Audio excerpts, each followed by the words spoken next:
sounds very paranoid to me. Like, Still Read is quite paranoid to me, but it does screams a little bit of somebody who is very paranoid on anyone. I think I do think there's an element of suspicion. Like, if you are feeling a certain level of vulnerability, that I think this guy definitely is.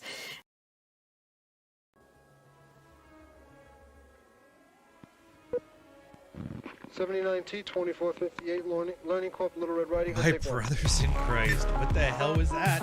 I don't know. It's good to see you anyway. Let's do the show. Where's the stupid thing? Mouse is doing some double clicks, so sometimes it takes me a second to get this thing back, but yeah, come on. Let's have intro. Let's move it out. Let's get out of here. Let's get out of here. There we go. Hey, welcome. Look at this. Everybody in chat. Such a nice busy day. It's good to see you guys, dude. It was White Boy Summer is here. White Boy Summer is here. Let me get chat going up here so I can take a look at you guys. Yeah, it's let's effing go. My brothers in Christ is gonna be awesome. You see the new Budweiser advertisement? They're trying to appeal to a male demographic, so they're getting Kyle Rittenhouse in there. No, I'm just kidding. What can I say? It's Red Morning. Guys, I noticed like yesterday or last week, sorry, it's actually been a fair bit of growth here. So thanks for all the new guys joining the channel. Welcome. This one's again a little bit different. So last week I was kind of more free flowing it based on a lot of feedback from you guys. This week I'm like, you know what? Let's hear from you guys. I had two topics I wanted to do.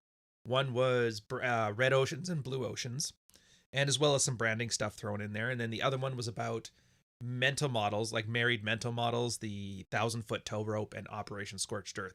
And it wasn't even close. Wasn't even close. Red and blue oceans. So yeah. I picked Kyle's one of the few figureheads that actually turned things around. You know what? It's better than like, yeah, we're gonna put camouflage on it, you know? Anyways. So I really like I haven't talked about it since Carl was on the show, man. Like Carl. That's how long ago it was. It's actually pretty awesome. So let me get back to oops. Hold on a sec, I have to pull up the notes. Where'd it go? There she is. All right. After our little introduction piece here, poking some fun, having a little bit of laughs, you know, after we endure. Oh dear God, I see Dark Knight Devs. All right. He got one heartfelt super chat in. Heartfelt, Dark. Heartfelt. Ryan, the red pill isn't about strategy. It's about wife swapping, vasectomies, and bottle service. Now endure the trolley. Do I need to even address the stupid, All right. So I don't do the drama thing, but I'll say this, and then I'm going to leave it be. If you guys haven't been following the drama, whatever. I guess Abba and Preach have been going after Johnny, after our boy John. And all I know, it was crazy how in a year we went from women lie a lot, don't trust me too accusations, to here's some screenshots I got of a private message where all these guys are talking tough to each other. Now clearly we got a thing. Let's cancel them. So we've officially gone, the red pill is gone feminist, boys. Enjoy. Why did Not So Erudite try to come for your neck? Fuck, I don't care. I really don't care. She's welcome to do whatever she wants to. I have no desire to be some nobody brand acting like a housewife in New Jersey.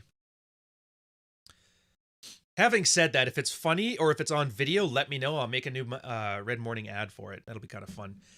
Yeah, I don't like it. Like Rollo did mention like last year that by now it's gonna be unrecognizable. It's absolutely true. I do find it funny that everybody that's been starting a whole bunch of nonsense right now is now giving their why I left the manosphere fucking hot takes. Absolutely hilarious. It's almost like dogs. You take a big shit in the living room because you don't poop in a box like the cat does, and then after a while you just stop hanging in the living room. It's like, oh, somebody shit all in there. Welcome. YouTube and role models are really frying people's brain, man. Oh, dude. Yeah, Con Savage. See, now he's smart. If you guys are seeing this, he's watching the Sidebar series. It's great stuff. It is. If you're new to the channel, if you're new to the Red Pill, if you don't know what's going on, strongly suggest, like, not this, not rule zero, nothing. The sidebar. It's as close to red pill canon as you get. Now, my series is just like a video supplement to it, right? So ideally, you're supposed to be reading No More Mr. Nice Guy, and then every episode is like it reflects on a chapter, and it shows you some things that the guys had come up with while we were applying the things that you learn in the chapter. So if it's a lot of nice guy behaviors, there's some things in the book that we find don't really map well to real life. For example, at one point, Dr. Glover talks about how, like, bring this stuff to your wife and work on it together. Doesn't work. Doesn't work at all. In fact, when I met Glover back in 2018, we've even brought that up, and he's like, yeah, I've been hearing that a lot. So, like, next edition of the book, it'll probably be bought out or taken out. But I mean, he's living his best life in the Bahamas or Mexico right now, so he's not gonna change it. So just, but that was the whole point of this. So you guys can kind of follow it along, your Michael story, and you get to see where all this stuff comes from. So it's interesting stuff there. And for those who don't read, there is audiobooks. I'm pretty sure all of them have audiobooks. All of the stuff from the sidebar. The only things that won't is there is a lot of single post blog posts or essays that are in there. So for example, Michael's story is actually a comment from Dalrock's blog about a guy who was like in college, he was doing all the right things, marry his high school sweetheart kind of stuff, get a good job, and all the girls were partying, and he was warning him, like, just so you know, revenge is coming, people won't forget, and the girls start laughing. It's like, yeah, dude, don't worry about that, we're gonna settle down, we're gonna nail this landing. And so it's one of my favorites, because when you first read it, when you're angry, in your anger phase, you're like, yeah, these bitches don't care. And then you kind of go through the red pill stuff. You start getting some notches under your belt. You start learning, the human experience. And then you look back on it, you're like, this guy's a toad. So it's interesting. So, I ask you, my brothers in Christ, I ask you, when you see like the drama and the nonsense and the stupid videos, just keep in the back of your mind that there's like a real body of work that does real work here. So what is actually something you should bring to your girl to discuss? I just want to do it myself most of the time because my ex couldn't think a month ahead. There's nothing. Look, the problem with conversation is, I mean, logistically, some things have to happen. Like if you're married, you got kids, you're out going to the gym and that, hey, I'll be back by 7. If she's making dinner, it's nice to know when you're back so she knows when dinner's supposed to be ready. Stuff like that. But as soon as you start talking about your feelings or validation or telling her what you want her to do, it usually works out poorly. But again, this is one of those ones that there's contradictions in it too. It's like, you should shut the fuck up. But then there's times where you're not supposed to shut the fuck up. And if you don't know the difference yet, shut the fuck up. You won't win, but you'll stop losing. And that's a good start. Anyways, so what I got on the roadmap is, first off, we're going to define terms. There's some interesting, wait. He's defining terms? Yes. We're going to be on the same page with definitions.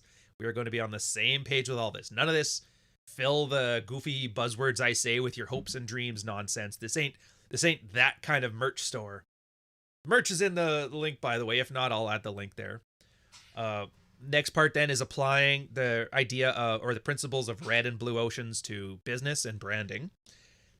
Might get into a little of the drama stuff to show you guys like a little bit of fourth wall behind the curtain kayfabe stuff. Sexual dynamics and red and blue oceans. This one's going to be fun. This is what Carl and I mostly focused on back, and there's a tweet I had on it where I talked about it. It was like 2 years ago. And then niche sexual marketplaces. This one I like. So I saved the best for last. So if you're a single guy and you're like, oh, these bitches ain't loyal and Tinder ruined the game and things have changed forever, I'm about to teach you something here about the Pareto principle when it comes to dating and why everybody you see yapping about it is getting it wrong. Like I'm sure you've seen that photo of the girl who's like getting plowed on the sofa, and then there's like a lineup of 5 naked guys, and then there's one guy in the back wearing a suit with flowers.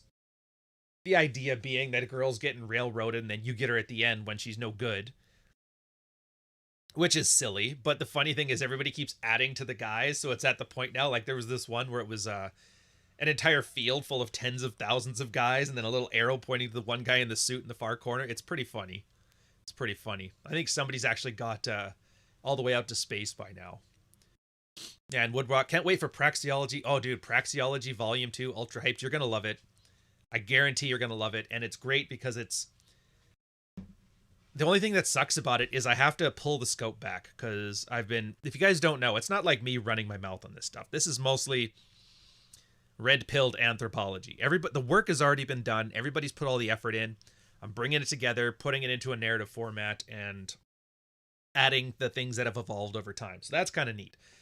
Praxeology Volume 1 in bookstores today was about frame, being your own mental point of origin, what that means, how you define it, how you get there.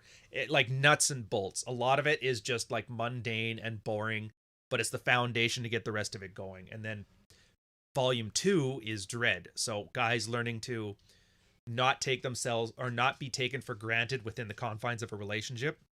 Like, frigid wives. Oh, no more sex. That sucks. What do I do about it? Well, here's a bunch of a bunch of models you use to help yourself make better decisions. Here's a bunch of strategies you use to get laid more, whether it's in the relationship or outside the relationship. And then the end's going to have a great section on there's like 5 different outcomes that come after dread, and it kind of shows you what's in store for you in each one of the ones. So it's pretty interesting. It'll be a bit of a bigger slog, but you'll like it. Update. Oh, Saxon Smith, $5 Australian and 1 cent super chat, and this is why he's smarter than Dev. Add that penny or take the penny off. We don't do heartfelts if we don't have to. So update from a date. Turns out she got V card, escalated, finger bang in car, also sleeping. Dude. Like, it's okay. Take your time. Also sleeping with another chick. She bit cray, and she also gave blowy first date. I'm sorry to hear that, or I'm happy for you, and I'm not sure which. I'm not sure which. All right. I don't care if it's volume 2 or 3, I'd buy instantly. Well, like I said, I get it. There's a lot of stuff that you're like, oh, if he's putting it out, I'll buy it, but it's really about doing it right. So expect it to come out here fall or the winter. Okay, where'd I go? Oh yeah, sexual dynamics and then the niche ends MP. So let's goof around. Let's poke some fun at some tards, and then let's get into it.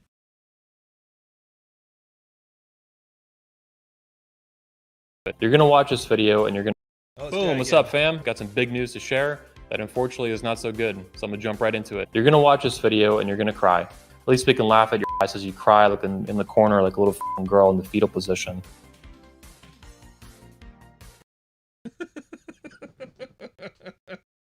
Dude, I don't care about, he's asking about Blue Boy. I don't care about Cucksmurf. I really don't.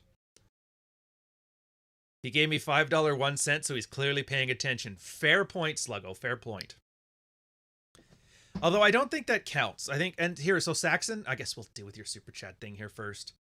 Let me do a proper timestamp for it, because I figure we'll give this one its due diligence. So now that you got me thinking. Saxon super chat.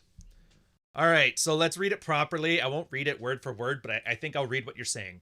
I got an update. My date, turns out she lost her virginity by getting finger banged in the car. Also, I'm sleeping with another girl. She's a bit crazy, and she also went down on me on the first date. Awesome. Okay, so the first one, yeah, it's like a weird thing. Back in the 80s, 90s, and 2000s, back then, Catholics were like, the way you think of like Islam women now is like Catholics back then. And yeah, everything was on the table except for the hole was for God. Like all the holes are open except for that one. And that's how they justify, well, I'm still technically a virgin. So that's usually that. A lot of girls will come up with their own little pigeon dances to come in. If you guys don't know what a pigeon dance is, that was B.F. Skinner, behavioral experiment. And the idea was they had like food pellets and they'd have a button. And if the pigeon pushed the button, sometimes it would dispense food pellets and sometimes it wouldn't. It was perfectly random. And because of that, the pigeons would start like, if just from pure chance they had some kind of ritual they did before hitting the button, the food pellet came out. If it did it more than once or twice, which, random chance, it's going to happen. They started to develop these elaborate little dances that made them think made it more likely that they were going to get a food pellet. And that's kind of how our need to believe and in, not even religion, but superstitions and that kind of come from. So yeah, it's women doing the pigeon dance. And fun fact, I didn't know about this for the longest time. I had to find out from a couple friends of mine who were promiscuous in my sailor days. But usually having a girl go down on the first date, what a lot of girls do is they're testing the merchandise because they don't want to get wrecked. I guess if you're on enough dates, you're gonna find a guy who's got like the Haminator, something that'll absolutely destroy the insides. And so what a lot of girls do is they do this on the first date to see, okay, I can handle that or I can't handle that. And then that's their way of knowing if next time we'll sleep together. So that's all that is.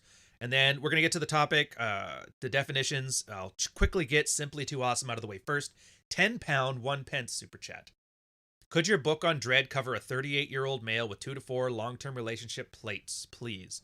I believe this is a new normal. As much as my frame allows, it would be awesome to have tools to maintain that. To be fair, probably not.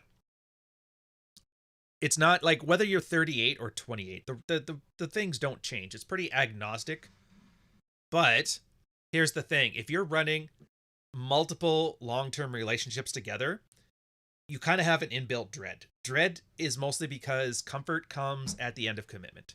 Once you put a ring on a girl, once you're married, once you have kids, these are giant commitment markers, and they completely change the dynamic of your relationship. The girl becomes more comfortable, builds less desire because desire comes at the end of anxiety. And so what ends up happening with these is you actually have to you have multiple long-term relationships and they're either all living with you or they're all not living with you.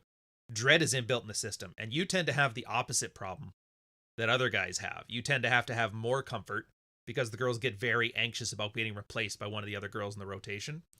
As far as it being the new normal, like, I don't know what to tell you. It's not the new normal. It's less of the new normal than that 30% of guys aren't getting laid stat. Less than that, but it's nowhere near normal. Jason, $6.99. Rich Cooper recently posted saying, "Get what you value and Ken from the red pill and then leave. Explain the manosphere as the mana swamp." Thoughts? Yeah, dude, it's cast iron. I don't want you guys here for the rest of your lives sitting here subscribing to the channel and doing stuff. Like, stick if you want, but yeah, get what you want, get out.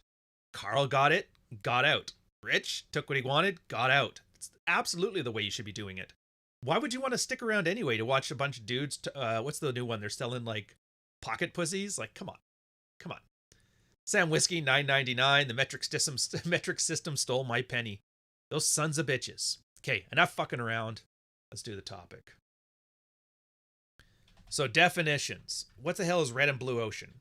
It was originally, and you could go back and watch the original episode if you want, but originally it was a business term that we've since found utility in the sexual marketplace, where there is a red ocean. Now, a red ocean is an established market. It's established, the rules are known, the players are known. All the innovation is basically done and dealt with. Think of like, soda pop. Like, that's the marketing and the industry and the science behind that is pretty much sorted.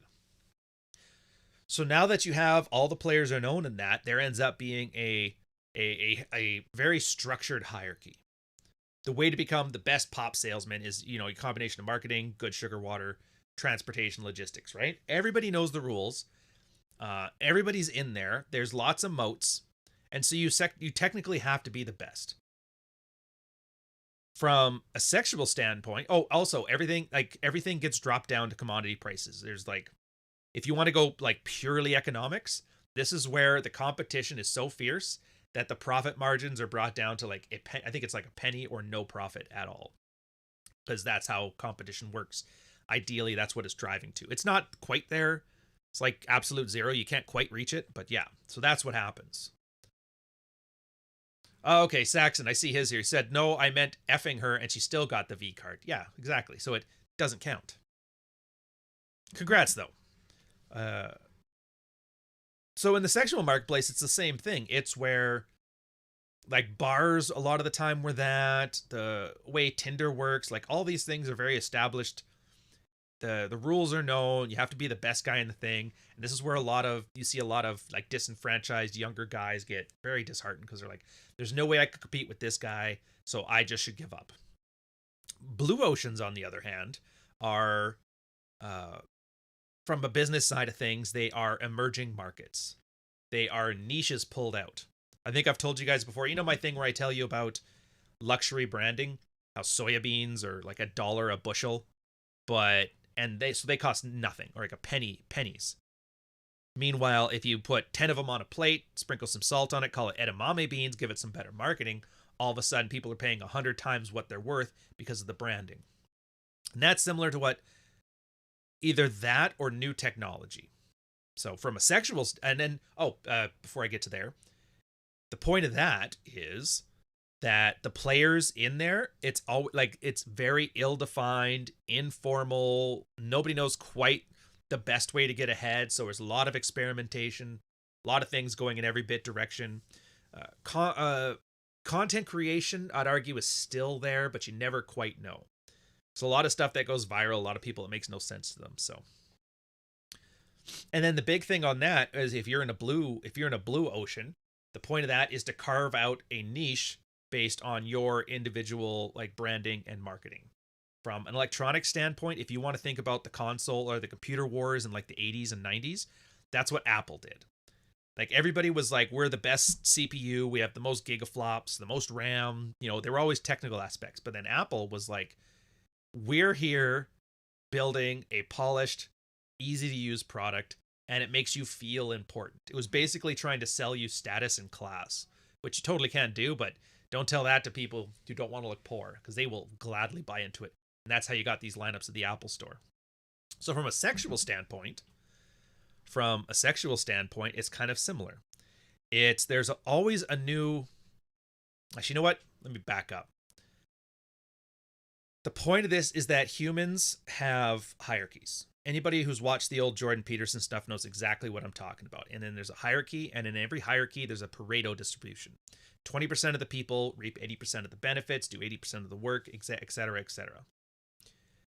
Sexual marketplace plays out that way in a red ocean. In a blue ocean, guys realize there's not just one sexual marketplace. Like there's not a worldwide sexual marketplace where it's only 20% of guys getting 80% of the worldwide sex. It doesn't work that way.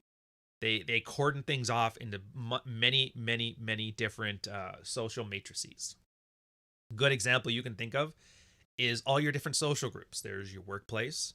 There's the bar that you usually go to as a regular. There's, the Starbucks down the street. There's a band that plays. Some of these are virtual and some of these are geographic, right? So obviously the local pub that everybody likes going to, that has its own matrix. But a band that's touring, they have their own virtual matrix. So everywhere they go, they pick up people that are part of that group. And so from a blue ocean standpoint, you have to understand that you're carving out your own niche. And there's niches everywhere. I mean, if you've ever read Rational Mail's article on gamer girls, where girls who can't compete in their own version of red oceans, where all the hottest and the sluttiest girls are, they tend to do that as well. They find some niche full of men that's very few women, and they invade it. And they do that to get their own validation, their own clout, eventually settle down.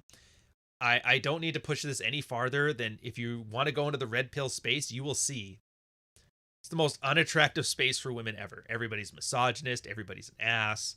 We do nothing but talk shit about women, call every girl fat, every girl a whore, draw green lines on it, don't give a fuck. But there's still like a good half a dozen women at all times who are in this space, taking their lumps, laughing at it, chucking shit, whatever. Until they get a boyfriend. I remember there was Danny California, had her on the show. Interesting girl from New York. She talked about how she was reading Herb Goldberg and his old MRA work from the 70s, The Hazards of Being Male. And I was like, that's weird. That's not the kind of thing like a 23-year-old girl reads, but whatever. Then she ended up settling down with Bobby Dino, disappeared off the internet. Haven't seen her since. Good for her. Found her niche. There was another girl from Kelowna, a single mom. Was it Stephanie Aioli, something like that. Anyways, I remember that, and she was pick me girl extreme and throwing a bunch of like cleavage shots out. At one point, she was asking for dick pics from the manosphere, and supposedly somewhere out there is a single mom in Kelowna, British Columbia, that's got a file folder called Manosphere Brand Dicks. I don't know which dicks are in it, but it's absolutely hilarious. She left too. I'm pretty sure she grabbed somebody off of that. But that's the point. That streamer, the one that was dating the hot ass weather girl, and he dumped her to go on his streaming career. Same thing. Like, these are unattractive things. Fuck, even the black pill, even the guys that are like, I'm never getting laid, I hate women, this is ridiculous. Even they had one. Some Brazilian chick. Now, she was a 4, but still, in the land of 0, 4 is king. What the hell was her name? Does anybody remember the name of that stupid, well, yeah, Pearly Things, exactly, same thing. And she's figured out her niche. She's like, hey, I'm attainable to even the least game aware guy.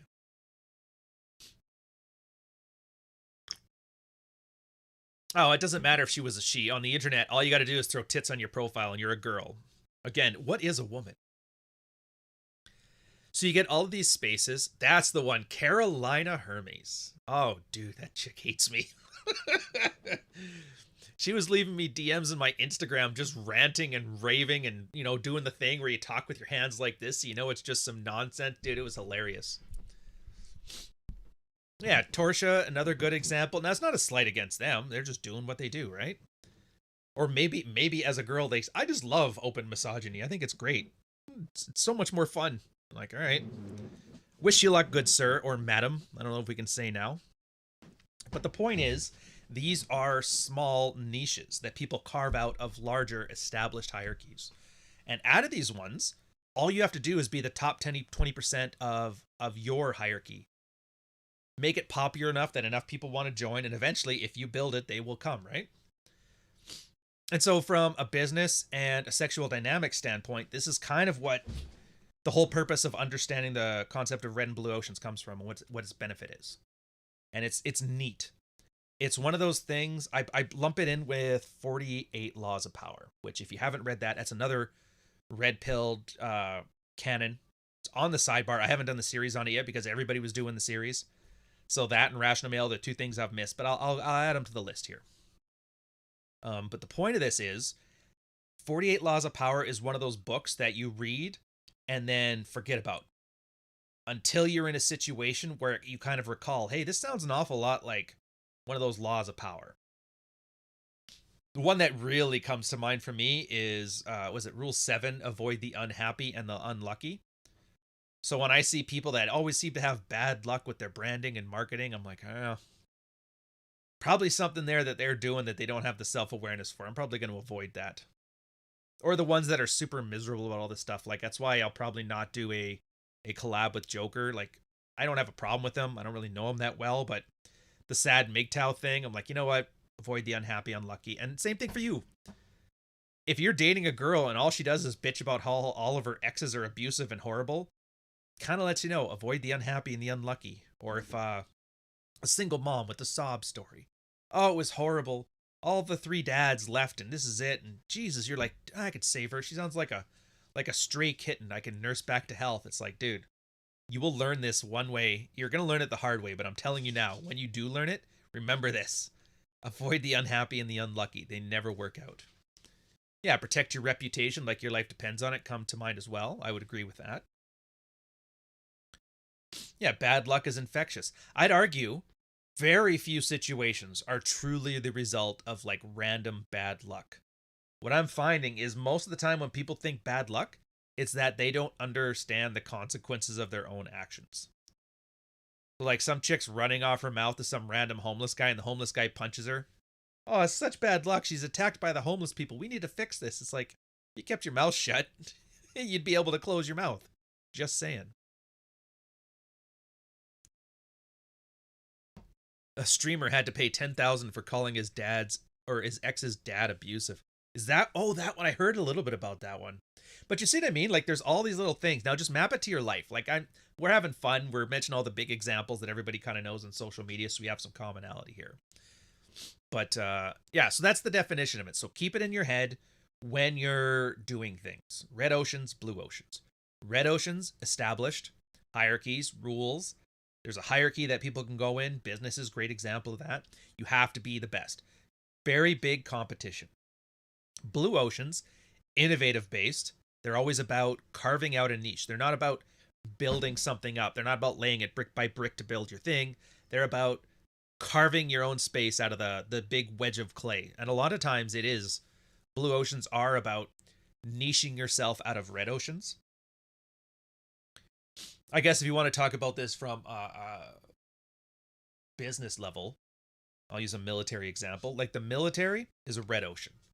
There's one guy who's running the military, just the admiral or the general, depending on, who got elected. And then everybody underneath him, the chief of the defense staff, that sort of thing. But within the military, you'll have all your different trades. And again, I was a NavCom back in the day. NavComs had their own kind of like fuck hierarchy. There was people that were sleeping with the officers. There was people who were like swinging dicks. But you don't have to be the biggest swinging dick in the Navy. You just have to be the biggest one amongst the nerds in the NavCom area. And out of them, sometimes they go to any trade required. So like boarding party, the various special forces. Like there's always little niches you can carve out. Submariners, pit divers.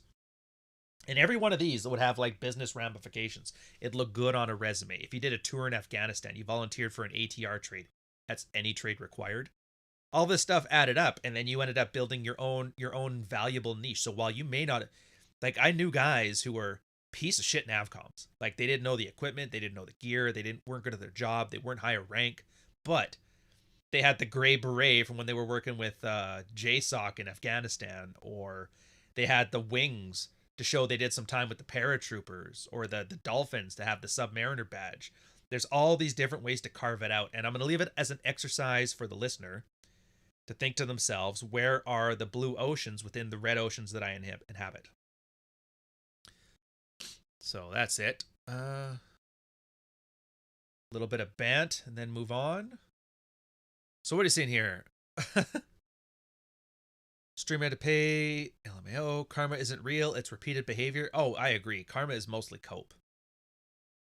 But keep in mind too, right? A lot of times karma is just people got burned and now they're looking for revenge. Give you a small story on that. The guy I used to sail with was one of my bunkmates, which means he was in the same mess as me. Just in case you guys think, you guys sleep together? It's like, no. Anyways, he got charged and arrested during the deployment for having videos. Questionable videos. And I'll leave it there. Anyways, horrible situation, blah, blah, blah. But as typical, and this is like, I don't know if this is a military specific thing, a Canadian Navy specific thing, or if it's a human being specific thing. You guys let me know in the chat. But everybody was so excited. The MPs are bored on the West Coast. Nobody commits crime. So when they had this, everybody goes full out. Like, you got to understand how bored and like desperate these guys are to prove themselves. If there's ever like a fist fight at the junior ranks mess, like a plain old bar fight that usually would just take a bouncer to clean it out, all car alert. There'd be 12 SUVs blasting down there with MPs, desperate to find their chance to make it right. So yeah, everybody was so gung-ho about this, the evidence collecting. They broke so many laws, how they investigated, how they collected evidence, how they made their case. Oh, it's a slam dunk. And then he eventually got off because he's like, yeah, they're like in Ottawa, they're like, yeah, the military, you guys can't do this shit. Like, look at all this nonsense. They're like, no. So, karma for you. He eventually got picked up later for drug use. But it wasn't because of like karma. It's because everybody got so embarrassed that they let a guy with questionable videos go that they were looking for any excuse, so much as like a parking ticket. And that's like, that was the one thing. Look, if you guys ever get arrested in Romania, held for 90 days, and then sent back on your way with a huge amount of bail, don't so much as jaywalk, because people are looking to hammer you for anything. That's not karma. That's just a second kick at the bucket. I will never jump out of an airplane. Oh, dude, it's fun. Oh, for work. Yeah, for work, it's a bit different. I've never jumped out for work. I've done it for fun. It's way better when it's for fun. Because you don't have to carry as much gear. I think that's the issue. Oh, look at this. Space dude done his jump school with the Rangers, have your wings and airborne patch. Well, that'd be pretty cool. Those are always good, too, for stories. Yeah. Daniel Perry. Is he the Subway Strangler? Yeah. Anyways, let's fuck around. Let's use Titty Girl. One of the guys who ran the Red Pill channel sent me a message. I actually appreciate that you took it from an idea-based perspective instead of ever resorting to personal attack. Like, if this movement is actually going to be dangerous, do we need to understand it so that we can take it down? I knew going into it that this might be a hot mess. I'm not going to have those guys back on my channel again. Absolutely not. You know the funniest thing about that? The funniest thing about that is the conversation was fine.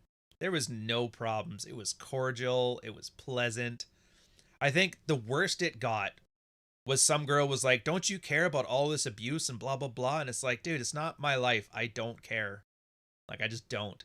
So the fact that we weren't willing to take on the entirety of female abuse as like a burden to feel bad about, that was it.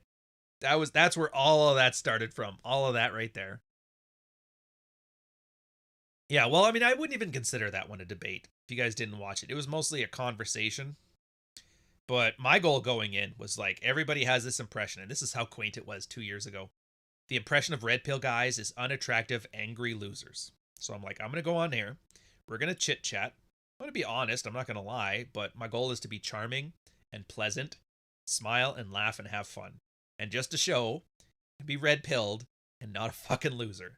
And I'd say we achieved that goal 100%, but those bitches weren't having it, man.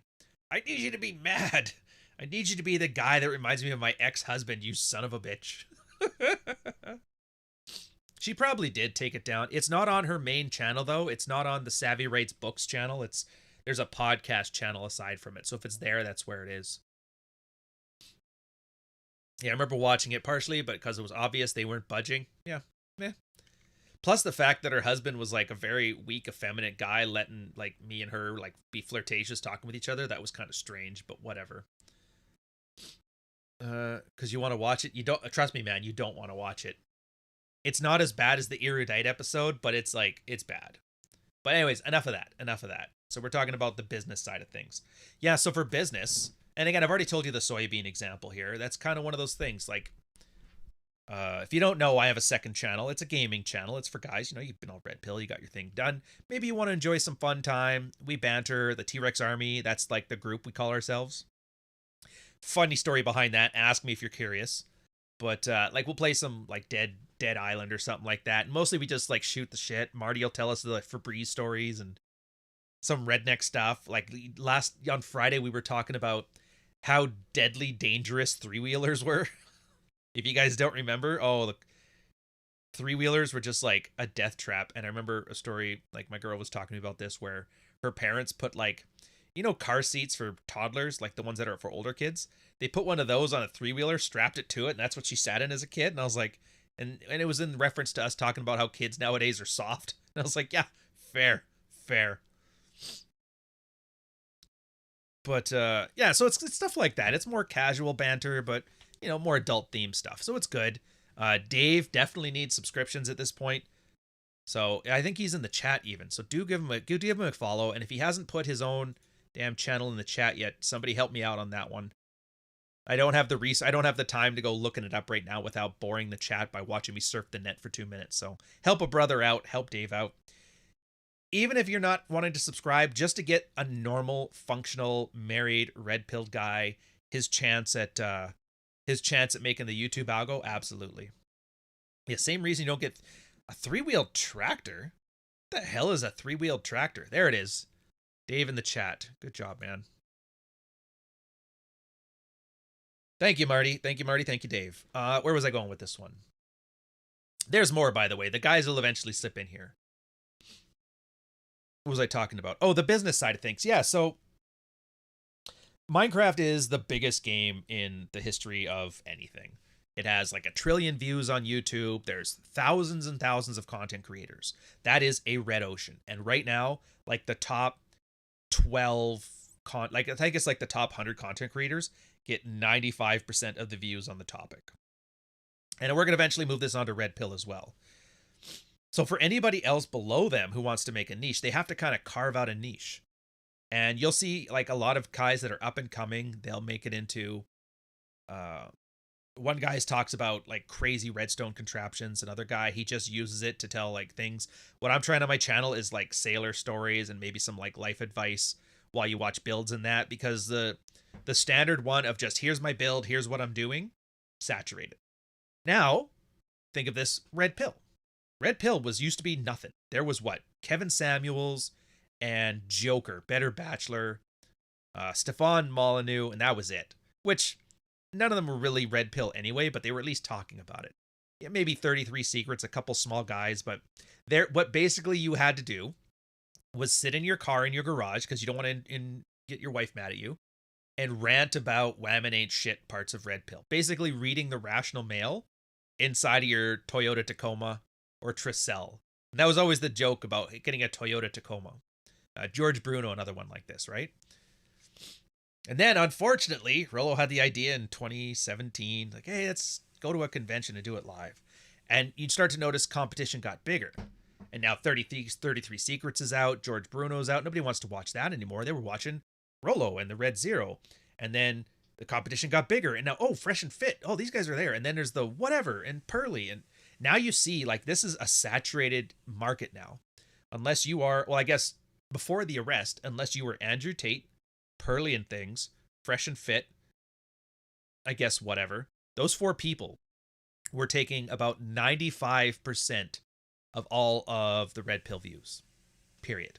And so that was the market. If you wanted to compete, you have to yell at women, you have to kick them off your podcast, you have to get hosed drunk, you have to prescribe OnlyFans, get some titty, have somebody pull a gun on you.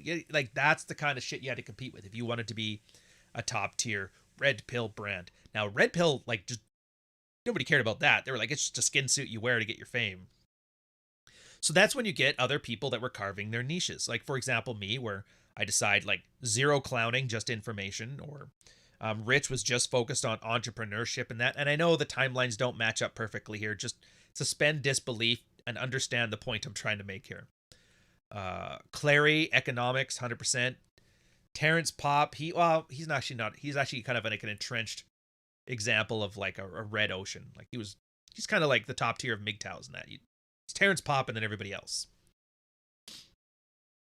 And so, what's the other one?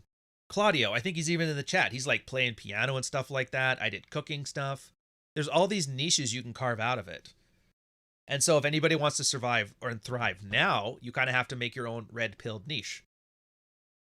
Just doing drama stuff is pretty much saturated, and those won't last forever, and then something new will come of it. Classical businesses, it's kind of an example here too, but those are more macro trends.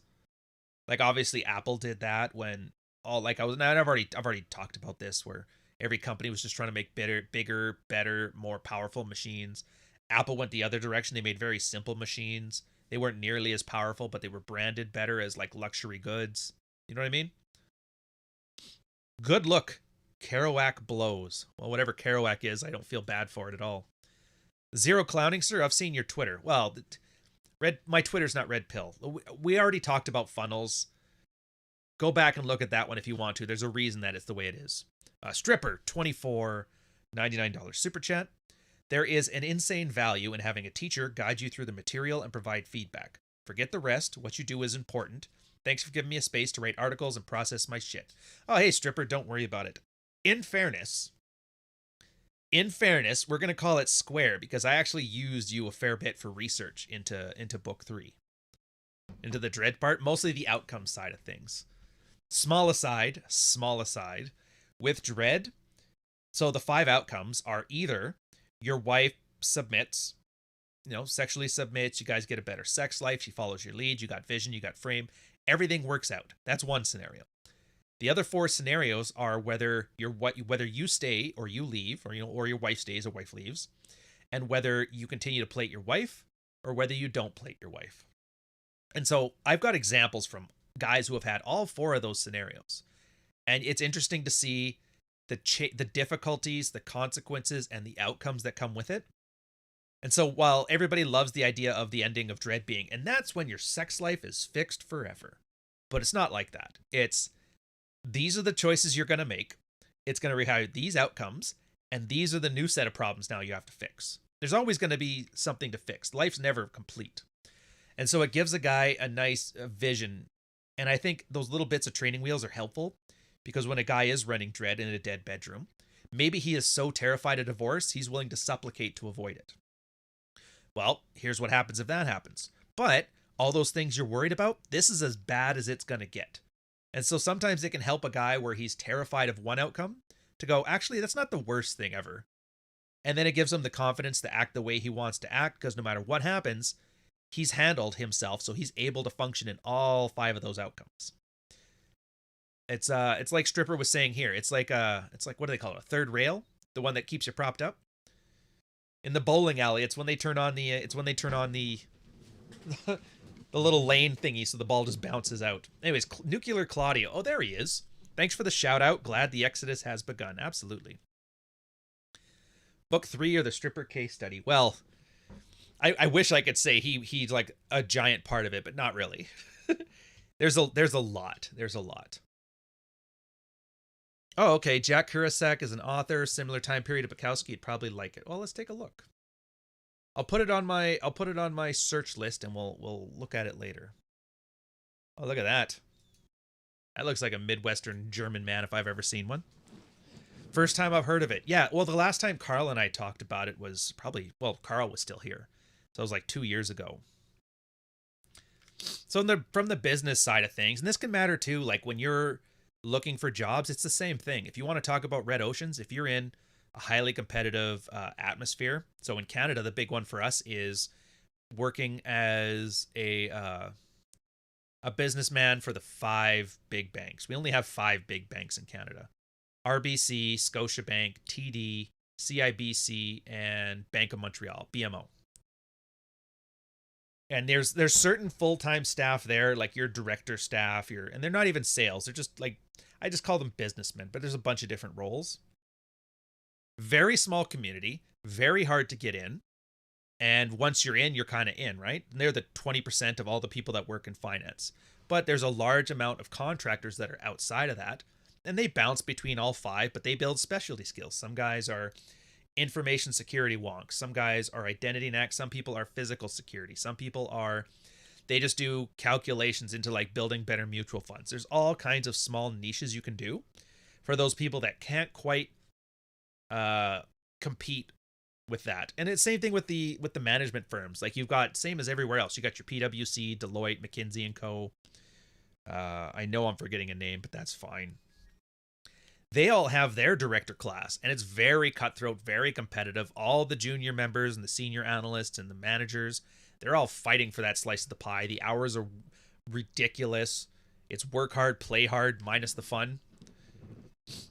But for a lot of those guys, they'll end up branching out to their own bespoke firms, and they can sometimes they'll like prices. They have a lot of people they used to work with Deloitte, for example. Like a lot of the people I used to work with were ex-Deloitte people, and they'd made their own bespoke firms, management firms, and they'd rely on the personal reputation that they built with their coworkers who are now at different companies. Hey, you know what? I know Deloitte's going to do this for you for 20 grand. You know what's involved with it. Let me get my guys in there. We do the things that they don't do, and we'll do it for like 20% less because we don't have that much overhead. And bam, they're in. They made their own blue ocean, right? And they have their own hierarchy, and you may only be the 500th out of 10,000 people at Deloitte, but in your bespoke firm, you're top dog. So it's things like that. When you realize, like, yeah, the better you're able to niche, the more you're able to carve out. Now, like the amounts of money we're talking about at the top echelons of business, and this is Canada, it's like 100th of the size of the States. So the stakes are just massive. But that's the thing. Like, do you really need to be the top 20% at a Fortune 500 company? Like, do you need to be the head of Budweiser making $10 billion a year with a $200 million paycheck? Not really. Like, yeah, it's nice. But there's nothing stopping you from being, oh, we're the best beer brand in Southern Ohio. You're still making bank. You're still making your multiple seven-figure salaries, and you're the top dog at your company. You're just not that big red ocean. You're in your small blue ocean. And because you're not a giant macro brand like that, you can make your own niches. And that's kind of the point. Now, I get how it can kind of be frustrating here because I'm talking about very broad concepts. But the point of this is it's really good to map it to all the other parts of your life and see where it fits. If you're in an educated, higher skill business profession, yeah, these kind of things can help you decide on what to take your next career move on. Do I take that job that pays really well at the top 10 firm, if you're a lawyer, for example? Or do I work for this new startup firm that I get to basically be chief counsel at a smaller place? Maybe doesn't earn as much, but that's experience you just won't get at the bigger place. That actually is a huge one. I don't care what trade you're in or what profession you're in. A lot of guys have to make that choice. Like, do I work for startups? Do I work for established companies? Do I take the bigger paycheck, or do I take the one that establishes future earnings based on higher responsibilities? Now, I always argue, like, whatever, money comes and money goes. I always take the more experience, and that's the military in me. There was always a thing, because, I mean, when you're just a master seaman, petty officers always get sick. A lot of them are drunks. A lot of them don't want to do their job anymore. Sometimes they're busy because they're vying for the chief's position. And so there's plenty of opportunities to basically be doing a job 1 or 2 ranks above your pay grade. Not to mention volunteer shit. Great example for this was, so we have a Five Eyes community when we were deployed. It's UK, US, New Zealand, Canada, UK, NS, NZ, AUS, Australia. Now, we had Pakistan with us on this deployment too, so they're not part of Five Eyes. So we had to build an entire new network so that they were able to liaise with us for a lot of the Somali pirate shit we were hunting and heroin, blah, blah, blah. And it was funny that, so a lot of the NavComs, we'd end up going over there, basically redoing infrastructure. This is stuff that is like above military pay grade. But because of the operational conditions, we were able to do the kind of stuff that you would get civilian contractors of the equivalent of like a 3-ringer, and you'd be doing that job. Looks great on a resume. It's great for specialized stuff, higher responsibility. And we got to flex on the boarding party. It's like, so far we've done more deployments, or we've done more boardings than the boarding party did. And they were like, fuck off. Go back to your sun tanning, you losers. Exactly. Be the big fish in your own small pond. And this is what, now, actually, you know what? I'm going to move branding to the end, because that's going to be kind of gossipy anyway. We're going to move over to the sexual dynamics stuff here. So let's do a couple more minutes of band, and then we'll throw on another video making fun of somebody, probably Stedman. I got to do it now, because, like, look, Pat Stedman, his court case is coming up in June, I think it is. June or July. And there was just that story that hit the news of the one guy on the January 6th thing that just got sentenced to 15 years. And I'm like, dude, I would feel like such a dick. Like, if I'm sitting here poking fun to Stedman, the big fucking fuck up, and then he gets like a 20-year jail sentence because, you know, he dared to help Trump. Like, I'd still put up the ads, but I'd feel really bad. Really bad. All right, where is he? Come here, you goofy bastard. Give me something to laugh at. There he is. I love the way girls smell. I love how they always make sure, by and large, they shower, and they just have an amazing smell to them in general. Amazing smell to them in general. I love the way this. I hope they play it. Dude, it's hilarious. I goofy bastard. That's the gift that keeps on giving. In fact, we're gonna do a twofer here, because why not? I don't usually post pictures of my kids online, but they're infants and you can barely see them, so, you know, it's fine. But a YouTuber named Ryan Stone tweeted, showing off the F trophies for clout. So the babies are trophies that I'm showing off. It's perhaps not a surprise that a picture of a proud father would be so upsetting to the sort of man who clearly never had one. What the fuck is wrong with me, man? Oh, dude, trust me. Like, here. All right. Oh, is he doing another aside? Yes, I'm doing aside. Let me get you on the backseat of the creative process here. So a lot of this, like a lot of the internet involves getting bigger brands to give you shit. And that's like a growth metric. That's why Rollo's vasectomy thing was the great example of that. But and it's best if you can do it in a way with plausible deniability where I'm not a bad guy. These guys are overreacting over nonsense. Hence the fastest way, not a good way. And so I was like, what can I do with this one? And so I looked and I thought, you know, it'd be hilarious if, because it's going to be an advertisement, right? And most times people do advertisements. They want to make themselves look awesome. Like, oh, dude, that'd be great. And I'm like, why don't I have some fun with this? Like, obviously, I need you guys to know, don't take this too seriously. Don't take it seriously. It's pro wrestling. It's whatever. And I'm like, what could be funnier than the old 80s VHS 3 in the morning infomercials? And it took me forever. I was like, I need to find 80s infomercial soundtrack. And that was where I found that song. And I'm like, that's perfect. And then for the ad, I was like, just to show irreverence, I'm going to do, like, it's going to tell a small story. In this case, I show off my kids for clout. It's not that bad because I'm not like the other girls. Ryan's an asshole.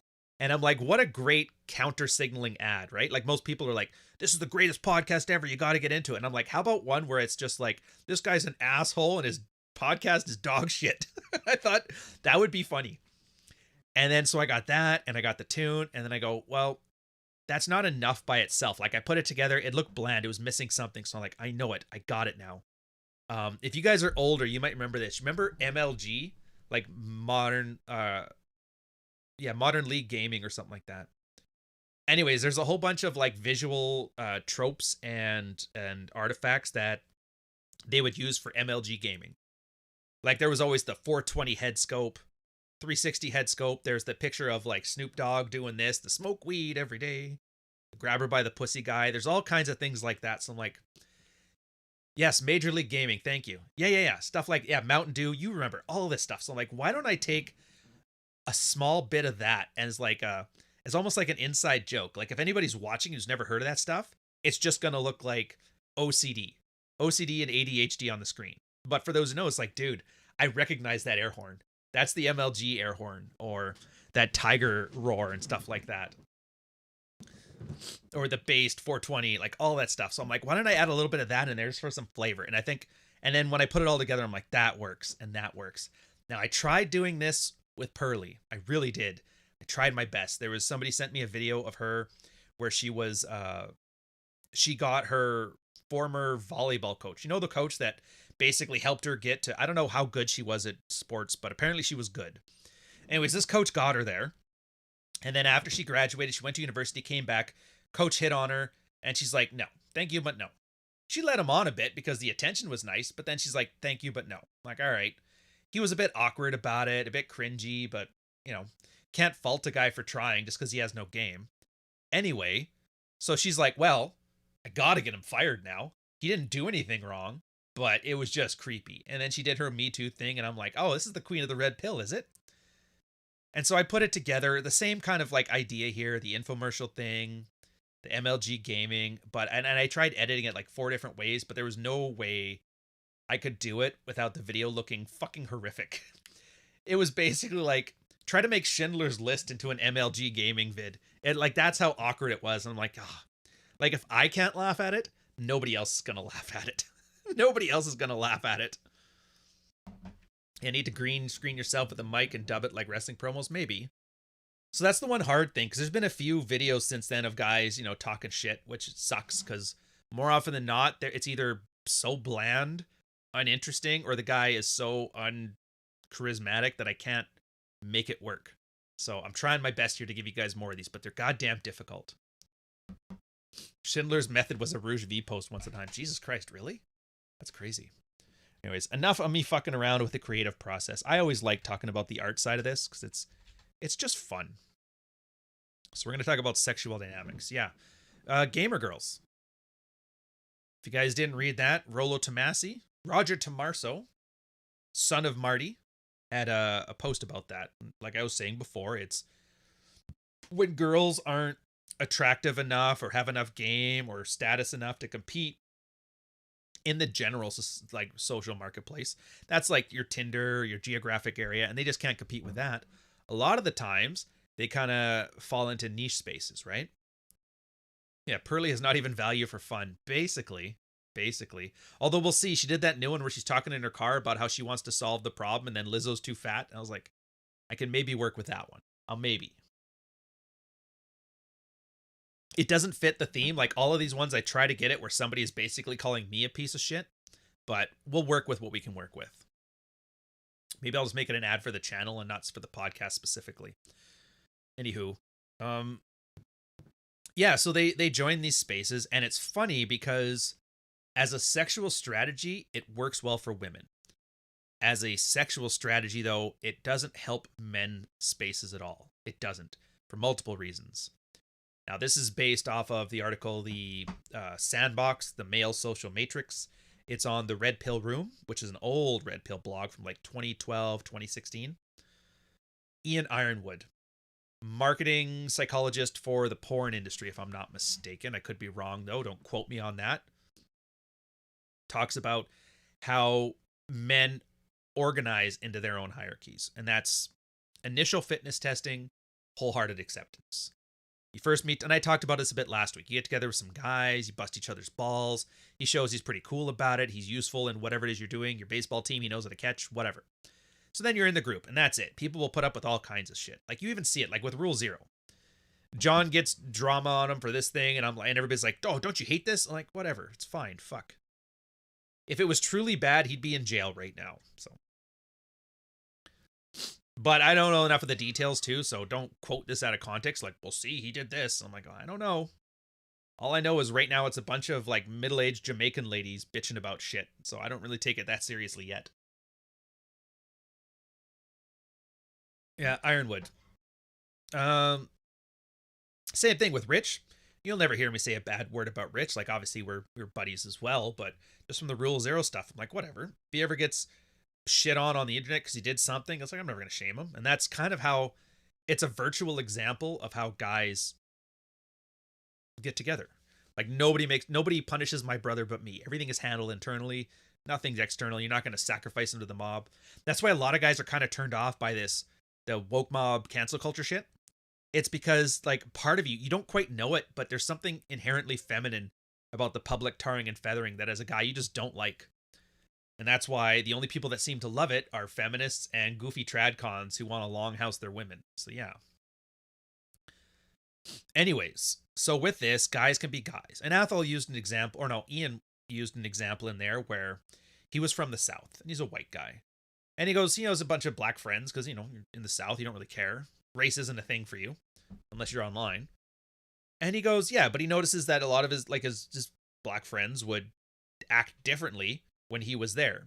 And he knew, like, if I'm gone and it's just them with their black friends, they're gonna have a different vibe than if I'm there. And it's just because everybody needs a place where they can just be themselves without having to worry about the pretense of diversity, I guess is the best way to put it. Yeah, you think it'd be easy to point out bad faith grifters, but here we are. Oh, it's very easy. The problem is people don't care. Or maybe not a problem. Anyways, yeah, so he kind of admitted that, and then he kind of looked into it too with the women and men. It's the same thing.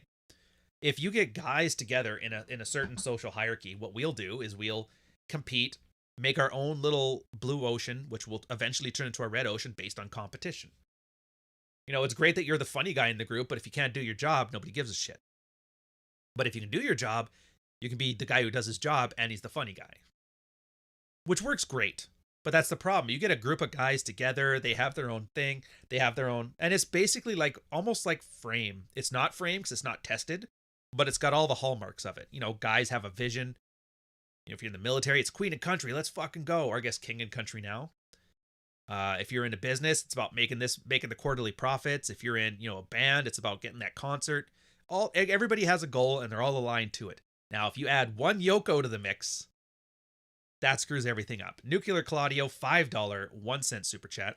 There's one phrase that destroys reactionary political sex and morality arguments online. Well, what's your plan?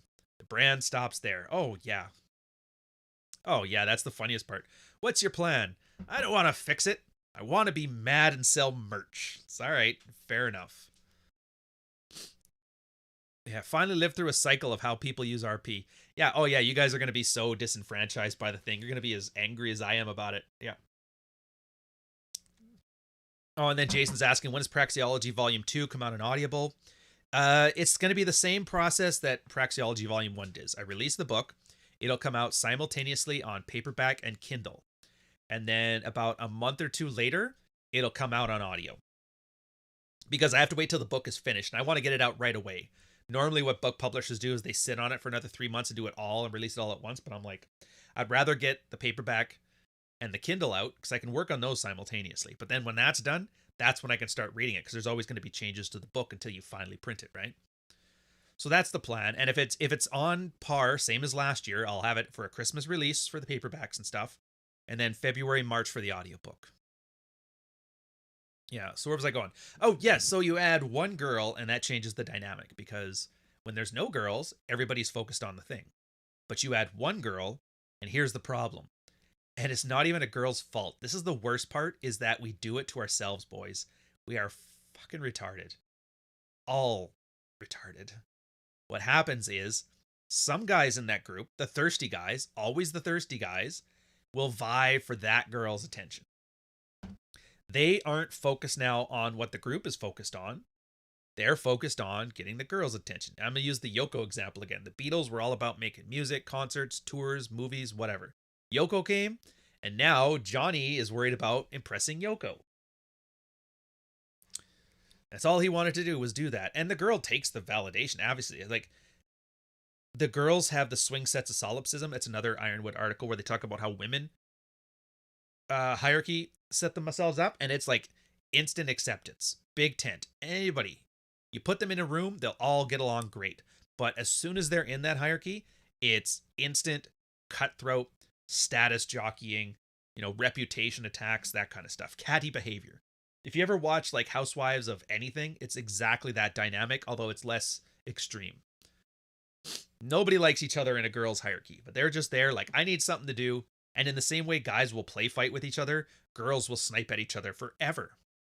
That's why if you're ever out with your girl at some social event with friends or family or whatever, and then you notice on that ride home, she's always got to talk some shit about the other girls there. Like, oh, that fucking... She knew she was doing this, and you're like, I thought you guys liked each other. And then the next day they talk to each other like nothing's wrong. It's just play fighting for chicks, man. But the problem is you bring that same thing in there. Now girls have, there's two things about it. So girls want status within their groups, but they also want to look like they don't want status. And it's like a weird game they have to play, because as soon as they look like they're aiming for status, all the other girls bring them down. So they have to not want it, but take it begrudgingly. And then same thing, when you put them into the male group, a lot of these guys are now instead of deferring to like the top tier of their hierarchy, they're deferring to the girl. And so she's kind of like, I didn't want to be the coolest person in this group, but I am. Great example for this is I gave a little history lesson yesterday on Twitter about the men's rights and MGTOW, the start of MGTOW. It was an old 2004, 2006 post from the guy who did the No Ma'am blog. If you guys don't know, No Ma'am was like the old Married Children joking like anti-feminist group, which is hilarious because that came out in like 86. And they were talking about how the MRA essentially got taken over by women. Somebody let a girl in there. She let other women in there. Women immediately started shouting down any guy that wasn't saying women-friendly shit. And a lot of these guys were like, I can't believe this. We're in the men's rights organization, and the only thing we can't discuss is men's rights unless it's helpful towards women. That's like the original Longhouse. And this was why the guys originally did it as men going their own way. The idea was, stop doing what they want you to do for your men's rights anti-feminist talk. Just do your own thing. Make your own blog. We'll link to each other. We'll make it like an informal network. Obviously, then they had the other problem is that incels got into the MGTOW and they ruined that. So that's kind of what happens to male spaces. And that's why you're seeing now a bunch of like chicks and incels are in the red pill space, and you're watching them ruining it.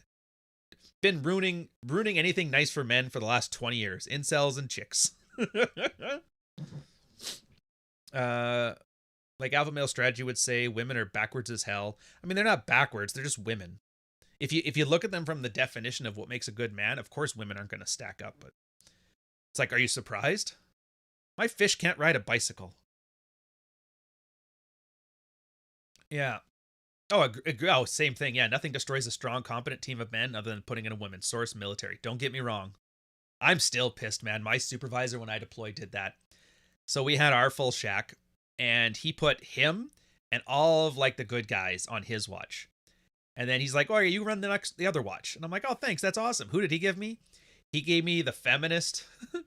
He gave me the fucking shrill soccer mom who's like taken 3 pregnancy deployment escapes.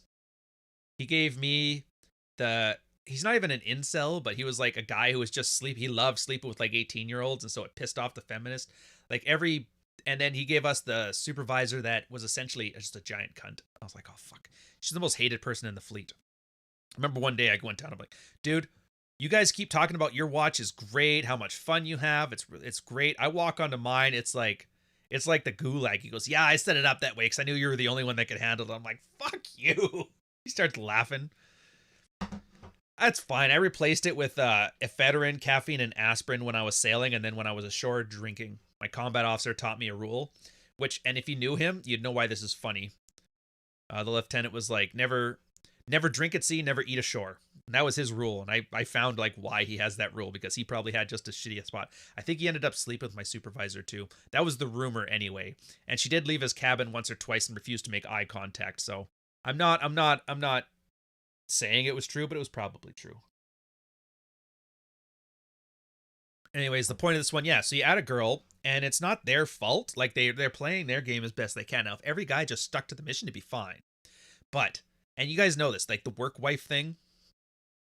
If a guy's at home and his wife got fat, or his wife's not sleeping with him, he'll always look to that female validation. It's a blue pill cheating, I call it, but it's another topic, another day.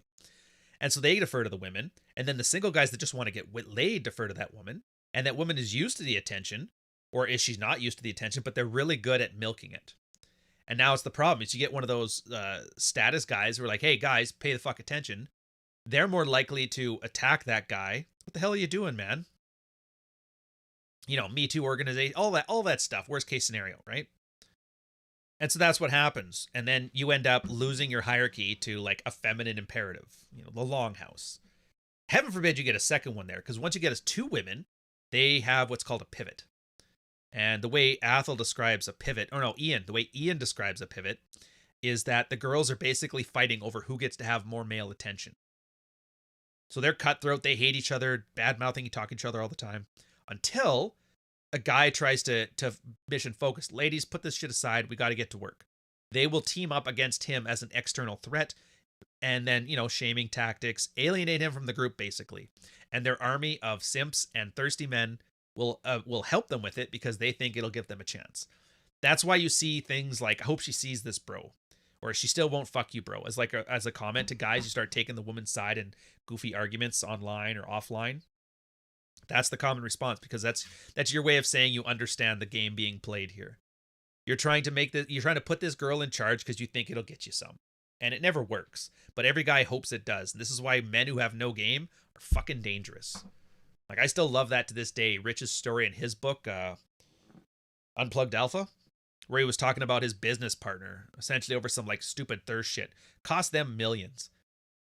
20-year friendship, all that kind of stuff. Yeah, thirst really is the worst. It's the last chapter in Fuck Files. Thirst is the worst. Thirst in business. I was doing like a green egg and ham type thing. Thirst is the worst. Thirst in business. Thirst in life. Thirst in Hearst. What can I say? Thirst is the fucking worst. Yeah, well, yeah, it would have been better if Athel K knew his female dynamics. And that's the same thing. Like, dude, it's not just like random hoes and thoughts. In that case, it was his wife. If you guys don't know, he's talking about Athel K here. He had his married man sex life primer, which was about as close as you got to the red pill prior to the red pill. And everybody was loving it. They were working on their marriages. They were doing great. But then his marriage with his wife was going better because of this. And so he's like, of course, why wouldn't I put you in charge? You're a great woman. You defer to me, blah, blah, blah. She became that one girl in the space. And now she started dictating stuff. She brought in a couple of her friends as other moderators. They started doing pivots. And it became like a meme at that point. So his wife kind of engaged in 2013, if I'm not mistaken. And so the saying went, the more useful, like there was a correlation between how useful the information was in a post and whether whether the post had been done before 2013 and whether or not the user had been banned or not. So a banned guy whose post was from 2012 was seen as like higher value than a guy who's still there on the forums at 2014 who's still posting. Essentially the longhouse, female primary social order kind of stuff. And this is how, and this dynamic, you can map it. Anybody who's in any organizations that kind of had this like feminism invasion over the last 20, 30 years, you can see it happening there. Everywhere. Oh, Rule 0, you're asking about that one. If I'm not mistaken, it's Clary today. I won't be there, but if he set up his redirect properly, I'll head you straight there from here. And it looks like he has not. Because why would you do that, Clary? All right, it's Clary doing it. I just don't know where.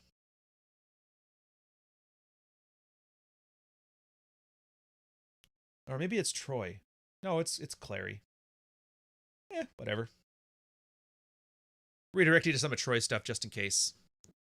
Rule 0 has too many channels I don't follow these days. Well, yeah, that's kind of the point. The idea is, like, we're not trying to make it a single thing. The idea is like all of us are going to come in there with our own perspective, our own red pill information and that. And you're going to pick favorites. Everybody has their favorite red pill content creator. That's fine. But the idea on this one is, well, hey, you liked Rollo, here's Jack. You liked Rollo, here's Ryan. If you liked Ryan, here's Paul. And it gives you some exposure to the other guys and the stuff they do, because we would hate for you to find out you're like a huge fan of Paul's stuff, Podcast Paul or Apex Paul, but you just didn't know he had a channel. And so the idea is we expose you to all of us, and you can pick your favorites from there, and then you always got it. Yeah, it is going to be Cappy. Does anybody have a complete Rule 0 playlist? There's been talk about it, but not really. To be honest, I kind of like it, how it's like, yeah, exactly, grocery store.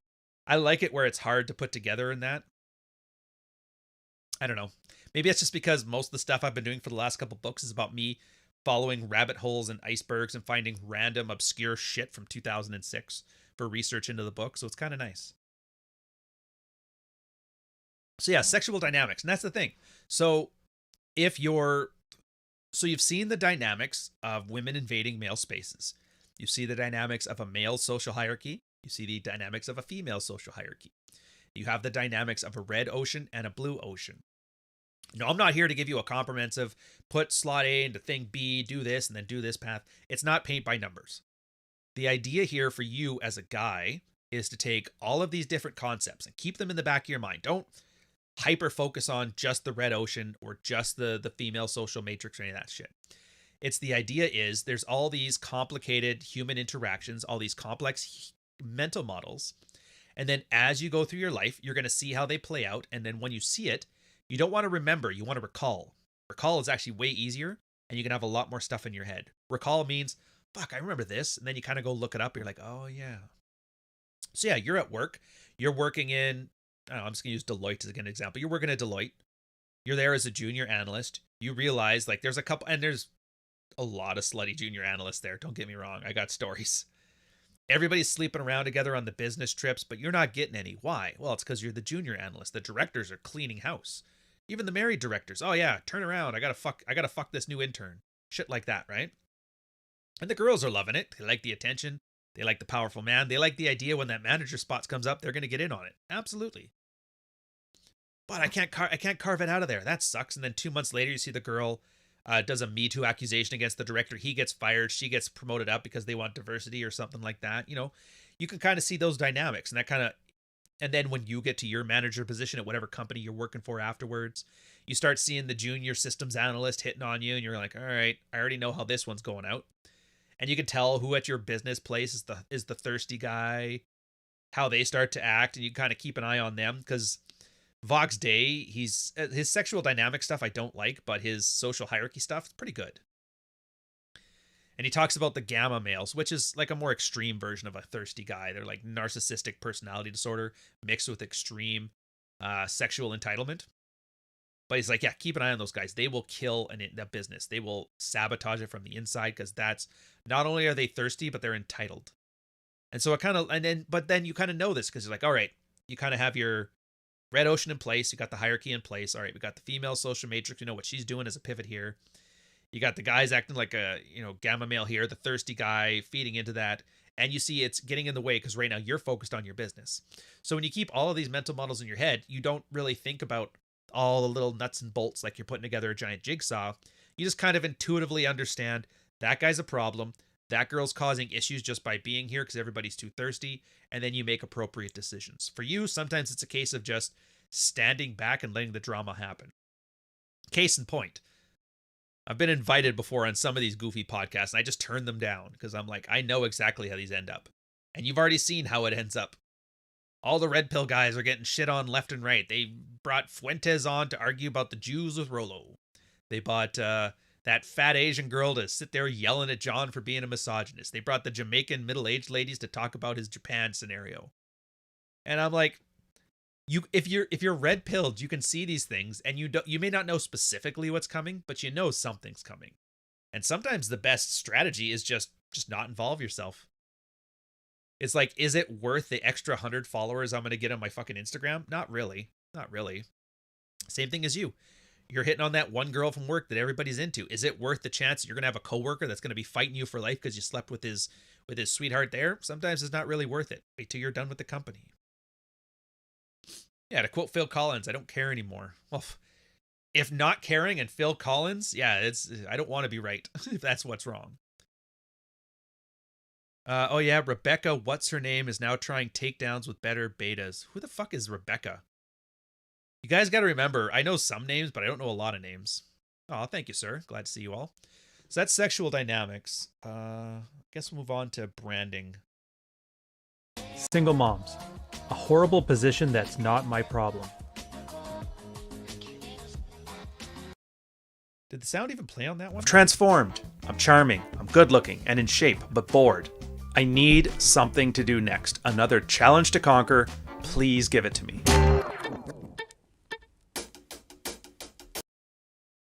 There we go. The good books. Rebecca Beret or whatevs. I don't know who any of these people are.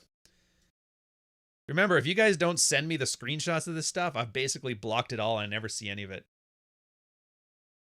Registered social worker from Toronto? Yeah, she looks like an alpha male. All right, whatever. So the next one is branding, and then we're going to close it off because I think we're getting close to the time, 121.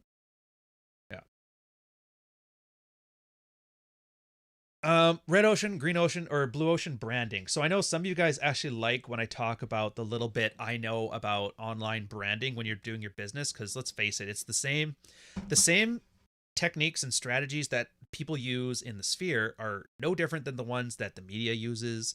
That if you're selling a widget online, a medical practitioner, doesn't matter, news agency, it's all the same branding.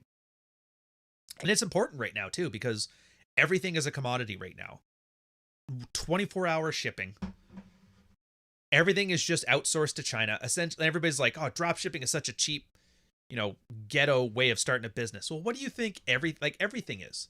Do you know the only difference between Walmart and that drop shipper is that Walmart holds inventory? Essentially it. Walmart holds some inventory, and you as a drop shipper get the manufacturer to hold the inventory for you. That's basically it. Daniel ordered my book. Cheers, man. Hope you enjoy it. If you enjoyed Fuck Files, you'll definitely enjoy Praxeology Volume 1. Different vibes to it, but definitely good books. Why caring about chicks in the swamp? Well, we're not. We're just talking in general here. So that branding. I actually learned a lot of what I learned from branding. Whether I choose to apply it or not is another thing. From Rodney, who was on the Red Morning episode, Oxidative Priority. So he does the same stuff that we do, but he does his in the medical industry. I won't talk specifically about what. But it's the same thing, like email marketing, brand differentiation, taking red oceans and using red oceans as your customer base while you build your own blue ocean. That's absolutely it. Making sure that the audience has a very simple understanding of what it is you provide. It's not just like the services you provide or what the benefits are of your product. It's almost like the feeling you get or the identity you take away from brand. It's almost like a small person. Like, companies or people, that argument, the thing there, it's almost like that. And if you doubt this, when you think Nike, you think, excellence in sports. When you think WWF or WWE, I guess they call it now, you think wrestling entertainment. You don't think Vince McMahon and his company of talent. No, you think wrestling entertainment. When you think of Barnes and Noble or Penguin, you think of stodgy writers making the greatest. Well, I mean, not now, but you used to think of that you've made it. The tastemakers have decided. They're the people that decides what gets written. They're tastemakers. Now it's just kind of like they're desperate for anybody with a brand because they need the publicity. So yeah, for the branding here, if you're doing it yourself, if you're doing this, it's not enough just to follow the roadmap that everybody tells you. Just set up an email list and keep sending out emails and then tweet what you're going to do the emails with, and people will come follow it. A lot of it, like, I wish I could say it was just a matter of if it's good and people would want it, they'll take it, but they don't.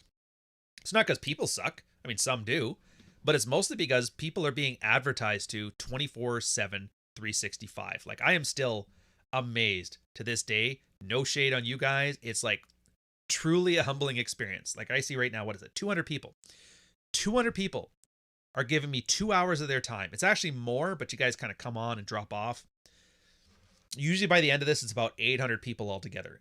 800 people want to sit here and give me 2 hours uninterrupted of their time. Even if it's just while I'm working out, while I'm cleaning the thing, while I'm driving to work, that's fine. That is, companies will pay millions of dollars for that much entertainment from that large a group. And it's hard. It's hard. It's not easy. And for you guys who are doing your own things, it's probably going to be the same thing. And a lot of it is, how do I get known? And that the funnel thing is part of it too.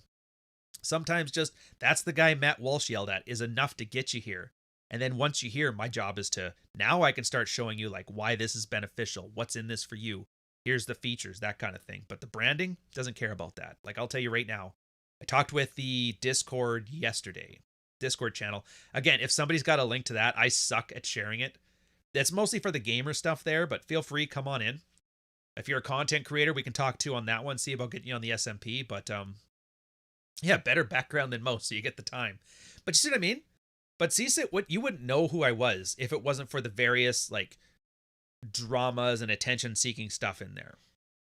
But then at that point, once you know who I am, it's on me to lose your attention, as opposed to it's on me to let you know who I am. That's the whole purpose of funnels. But same thing for you guys, and that's everything. If you want to get a job in an industry, you're doing the exact same thing that I am, except for your funnel is slightly different. So instead of you like, I want a job at one of the top 5 Canadian banks, like I said, as a systems analyst or a junior analyst or an advisor or whatever it is you're doing, you have to get the hiring people at those banks to know who you are. Now, there's various ways to do that. There's meetups. There's word of mouth. Like, if you know people that already work in the industry, get your word out there. Hey, can you let my boss know, or let your boss know that I'm coming in to apply and what you think? That kind of stuff. Yeah. And in the same way that, you know, Rolo put out a tweet about a vasectomy, sometimes it's a case of you just going to have drinks with a director at CIBC, talking about work and business, finding out about his wife and kids and stuff like that, and then just making a good impression about the job you can do. Maybe you're not even working for him. Maybe the guy at RBC knows him because they used to work together, and you're like, yeah, I see this guy used to be a contractor for your company. He's coming here. What's your opinion of him? Military was huge on this. Like, whenever somebody would get posted onto ship, you would get the message about 2 weeks to a month early. And the first thing people would do is chiefs and POs would get together. I see you're getting this new guy. He used to work on HMCS Vancouver, and he's coming over to HMCS Calgary. You got posted to Vancouver and hey, what's with this guy? And he'll like, oh yeah, this guy's awesome, this, or he's kind of a fuck stick, or a thud fuck, or he's the guy, you remember that situation that happened before with the big charge? You're like, oh yeah, that's that guy. So it hits this weird thing where sometimes it's good to be known for something good. Like, yeah, he's really good at his job. He plays on the baseball team for the thing. He donates to charity. That's great. Sometimes it's a bad thing. Oh, yeah, you remember the guy that got arrested and thrown in that Greek prison for 3 months? Yeah, that's him. Oh, that's him. Like, one of the pieces of advice that every junior officer or every junior member is given in the forces is, when you're still like an ordinary seaman at the school, is to get in trouble, but not too much trouble. Get in trouble, but not too much trouble. Because then everybody learns what your name is, but you're not in so much trouble that has career implications to it. And sometimes it's that too. Sometimes it's maybe a case you're out to Cactus Club with some of the other directors there, and you guys both get sick, drunk, puke on the street, and you decide to never talk about it again, and just don't ever bring it up. It's good to see you. So yeah, learning your name is important. Learning, and then once you're there, it's on you now to show that you know how to do your job. And that's the whole point of that. And that's why everybody's branding. And it's not just work, sexually too. Like everybody who's ever done any statistics or studying on OkCupid, which had some great analytics before the women got to it, That's mean. Turn that off. Is they were finding, and again, Tinder, same thing. There is a small minority of men, 20%, that are fucking all of the girls that are having sex on these apps. Absolutely true. Of course, they're all like within every 100-kilometer area. It's like a fuzzy zone, whatever. But that's what's happening. A lot of times, like the cheating around in the neighborhood. Ultimate Cat had a great example of this. He's another prolific red pill guy, married red pill.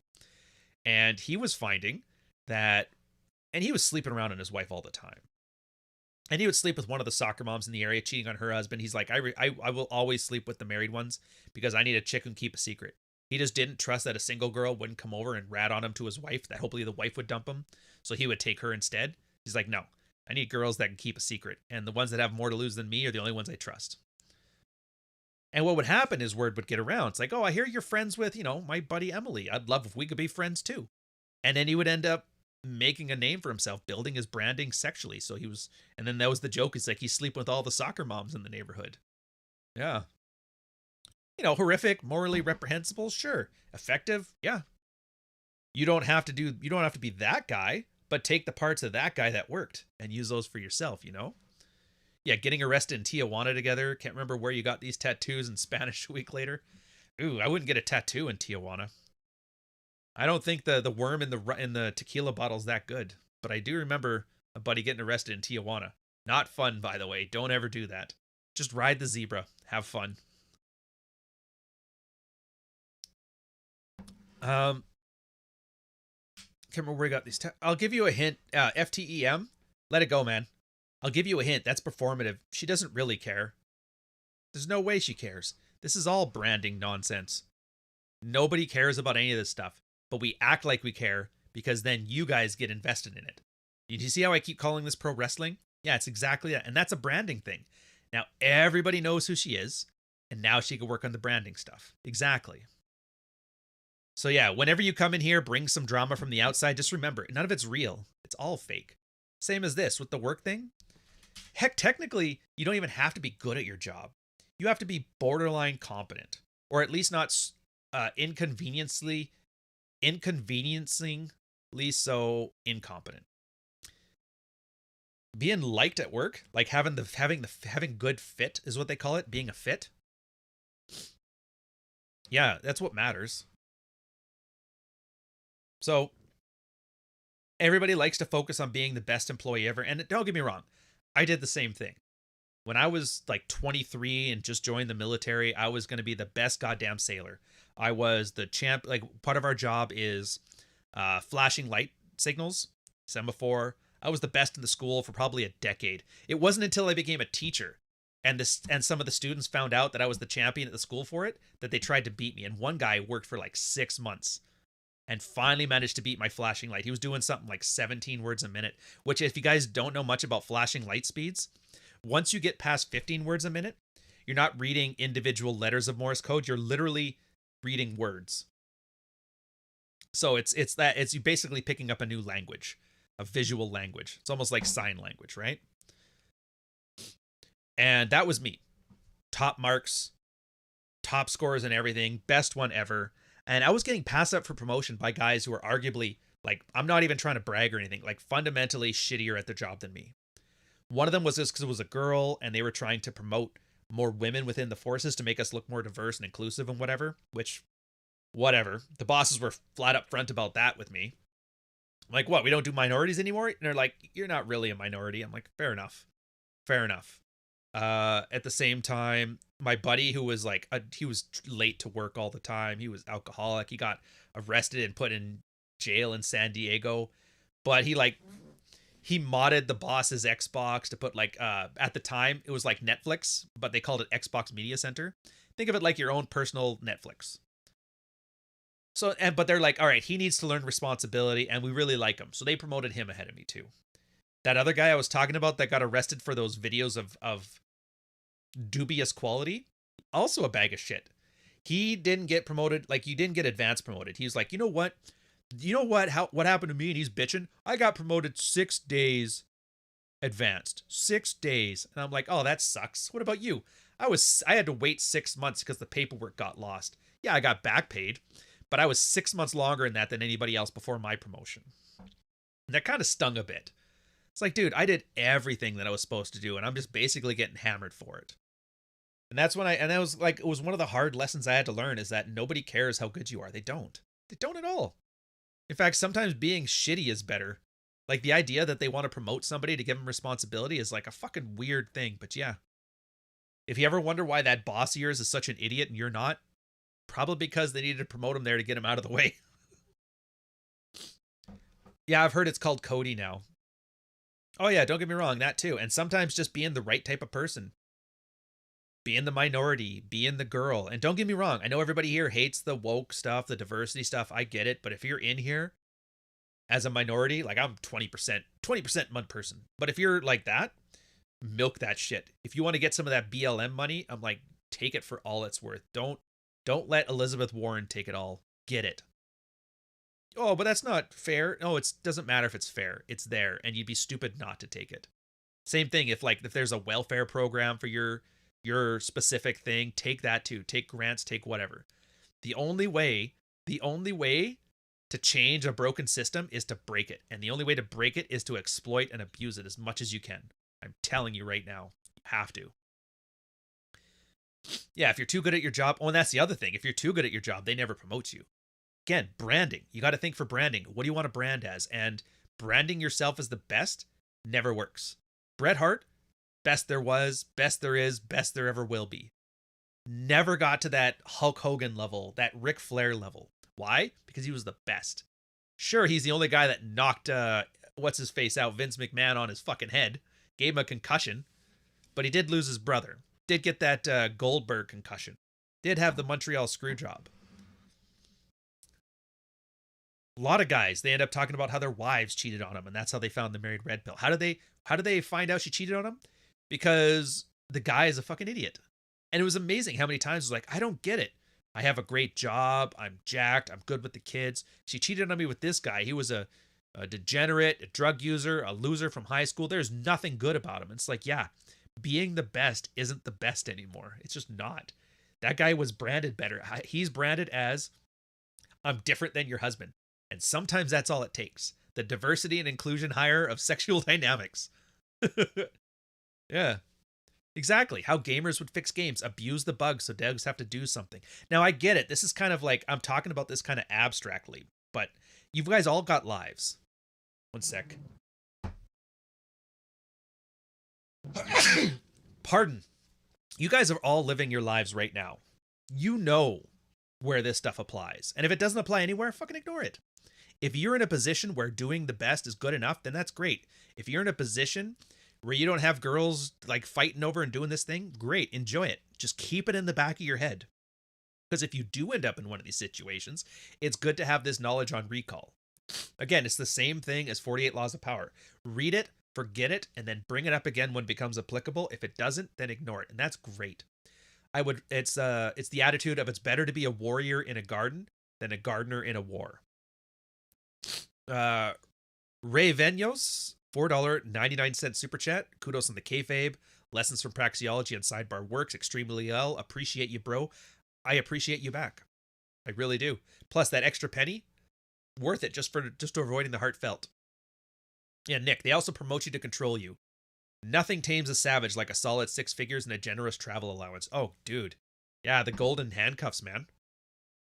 Heck, even with I don't know, you ever guys here who got the girlfriend, things start to get serious. How many of you have ever heard this one where the girl talks about she thinks she might be a little bisexual?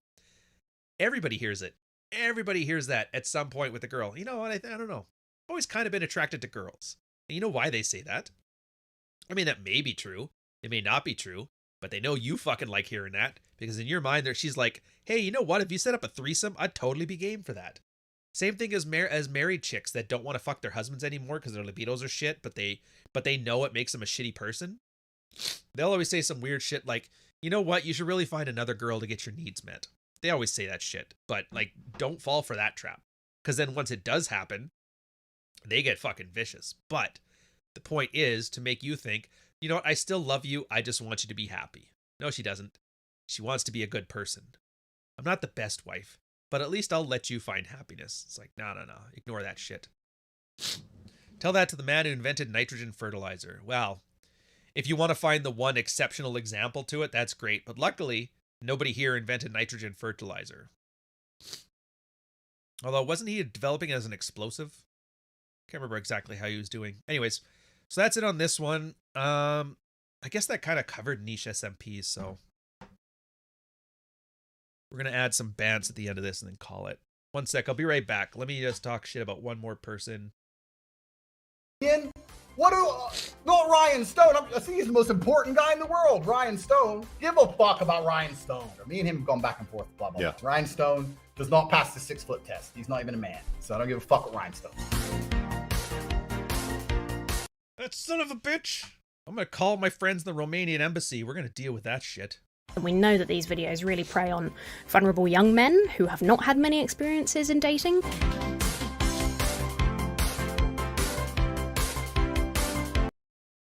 Wordbox here is asking, does it get any better after the rose-colored glasses? Things get better if you want them to get better, and you work at them getting better. That's really it. That's really it. Haber kind of cornered the gardener to warrior niche. Yeah, good for him. Saxon Smith, $2 Australian super chat.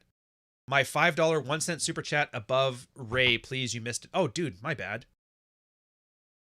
Oh, there it is. Yeah, Saxon Smith, $5 1 cent Australian super chat. Thank you for catching it. Sorry I missed it. 12 lays in, not gonna lie, starting to forget him. Had a girl accuse me of cheating first, and I said no. Forgot I was two-timing her. At what point is it just chasing a number? Dude, that was it for me. I think I talked about this, like chapter 1 in Fuck Files. It was the same thing for me. I liked the idea of hitting on girls, but I always wanted to somehow like have a virtue. And so it's like in the same way that girls kind of invent some reason, like some rules they make so they're not a slut or whatever. As a guy, I did the same thing. And for me, it was like, I remember every girl. That was it. I had them all in names. I could name them in order. It was like a stupid random pigeon dance, right? But in my head, that's what made me better than my buddy Mike, who was my wingman at the time. Even though Mike slept with like twice as many women as I did. He had no standards. But I was like, you know what? I could be that good, but I'm not because I'm better. And I do it this way and this nicer. And it's everything that didn't matter. But I did better. I considered that your virtue into a necessity. And then I had that for way too long. In fact, I've probably let a lot of fun experiences on the table by doing it that way. Until I ran into that one girl that I had already slept with and she knew everything about me. And I'm like, how the hell do you know all this stuff? She goes, we've slept together. I'm like, no, we didn't. She goes, yeah, you leave your beret on that Chinese vase by your bed. And I'm like, fair. Yeah, and then I realized, like, what's the point of remembering the numbers and all this stuff if I'm just gonna forget about it? And it sounds like you're kind of getting there yourself, where you get to that point where you just realize, like, you genuinely don't remember, and you're like, this is truly aloof. You're like, oh, are you cheating on me? Of course I'm not cheating on you. You're like, what about that one? Oh yeah, I guess I kind of am. Yeah, my bad. But you see what I mean? It's like you're not worried about offending the girl. It's like you just genuinely can't remember. Now, for you, this might be the point where you realize it's just chasing a number. And I think everybody kind of needs to hit it. This is the one thing I argued about. Oh, Jason, I'll get to yours in a sec. Yeah, and it's just one of those things where you realize, okay, so why am I so attached to and all those accusations that they say the pickup guys are just doing this and worshiping women. It's like, yeah, at first. But then once you get enough experience, you kind of realize, this is all just kind of dumb. And then you just go live your life and you have fun. It's literally, you have to learn all this shit in the meantime to get to the point where it's like how to draw an owl. Draw some circles, draw on the rest of the fucking owl. We'll give you hundreds of hours of steps on how to draw individual parts of the owl, but then you just get yourself to a point where you just draw the fucking owl.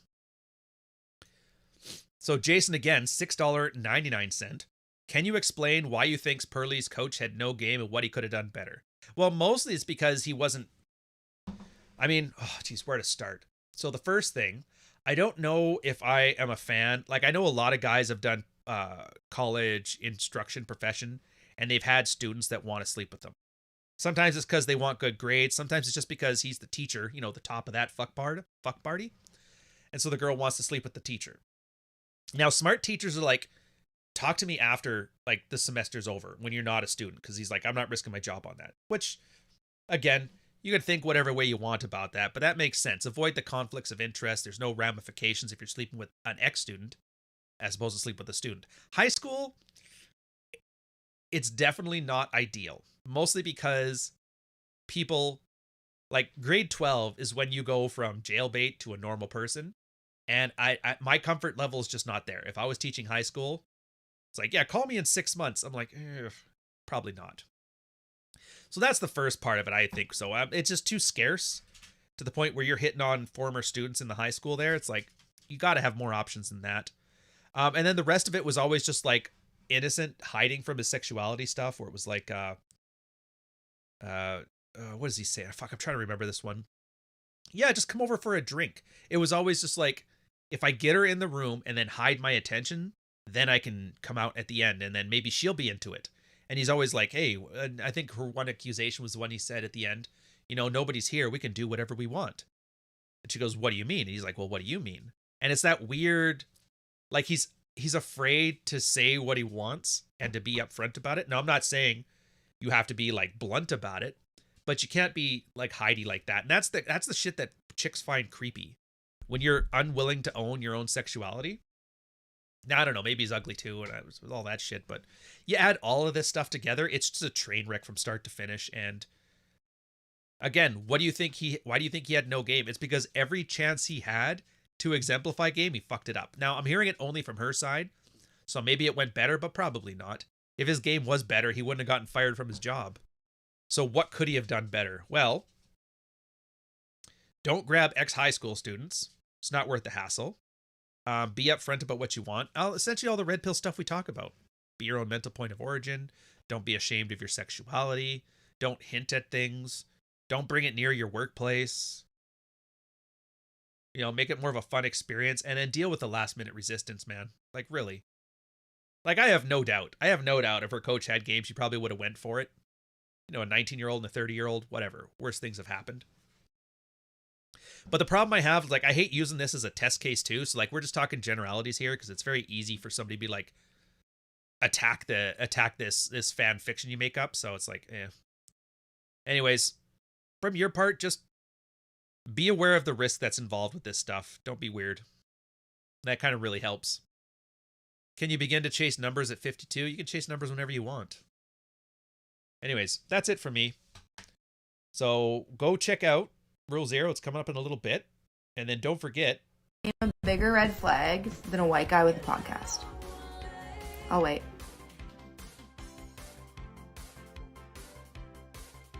I am not impressed. I will have you know, I'm like 80% white. The podcast is goddamn good, and I don't want you anyway. You got random Iroquois art and not art on your walls. You're not my type, sir. Or madam. I don't know, you're allowed to say any more?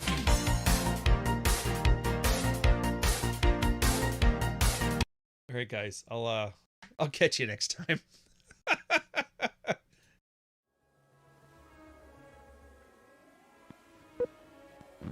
79T 2458 Learning Corp. Little Red Riding Hood. Take one.